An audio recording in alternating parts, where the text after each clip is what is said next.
Hey everybody. Hey, it's Jay at Red Apple Lipstick. Hey, I'm sitting out here in my backyard and I was thinking about this radio interview that I had the other day.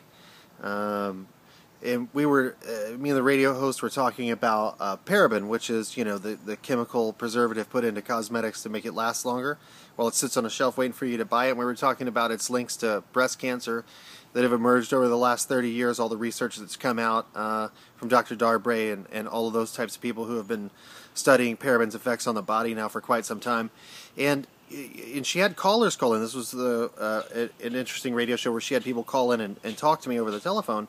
And one lady said something that was very interesting, and I wanted to share it with you. She called in and said that she didn't know that paraffin, she said paraffin, liquid paraffin, was related to breast cancer. And so it made me think that this is a really common mistake that people could make between paraffin, which is spelled with an F, and paraben, which is spelled with a B. Now, liquid paraffin is also like on my top toxic ingredient list and something that I won't use. It's basically a petroleum-based slicking agent. It's an emollient. It's a like the thing that allows your foundations and things like that to rub really nice and smooth.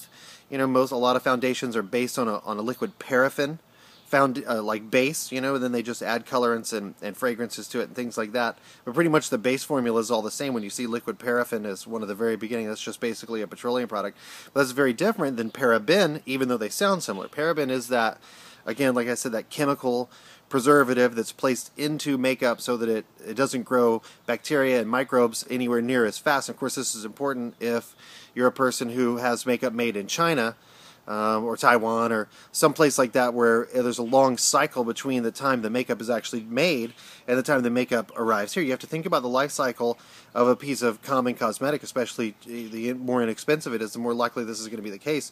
This stuff is made somewhere overseas in China, and then it's made in big, huge batches, and everything has to sit in a warehouse in China till all of it's done and ready to be picked up.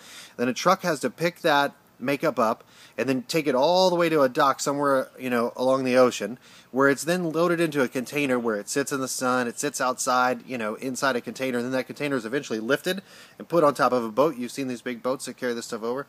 And then the proverbial slow boat from China really does exist. Let me just let you know that it does take quite some time for something to get from China to the United States.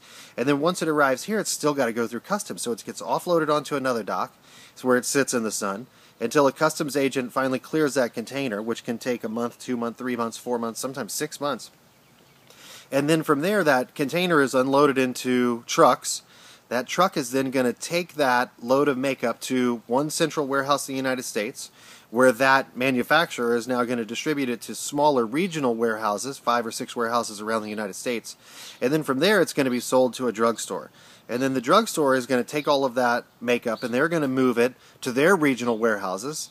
And then from their regional warehouses to their local metropolitan level warehouses. And then from the metropolitan level warehouses, it'll eventually make it to all of the individual storerooms at the individual stores. And then once the shelf begins to deplete, they'll take it out of the storeroom and place it then onto the shelf. So by the time you get a piece of makeup at the drugstore, it might be 2 years old.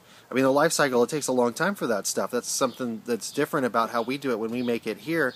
We make these little small batches, 500 lipsticks, 200 lipsticks, 1,000 lipsticks, all in one run, but they're all made right here. So when you get a Red Apple lipstick, I can guarantee you it is like, this thing has been made within no longer than 3 months. Usually it's much shorter than that, 2 weeks, 3 weeks, 5 weeks, something like that. So there's a difference. Anyway, basically what I wanted to explain was the difference between paraffin and paraben, which can be commonly mistaken just because they sound similar. Both are products that I don't really think are good. I think they're reckless to use, especially with all of the data that we have now. This is 2013. We have a lot of research that says, hey, both of these ingredients are really not good for your body. So we just simply choose not to use them. So anyway, I just thought I'd give you that quick little dissertation. Have a great day. Bye.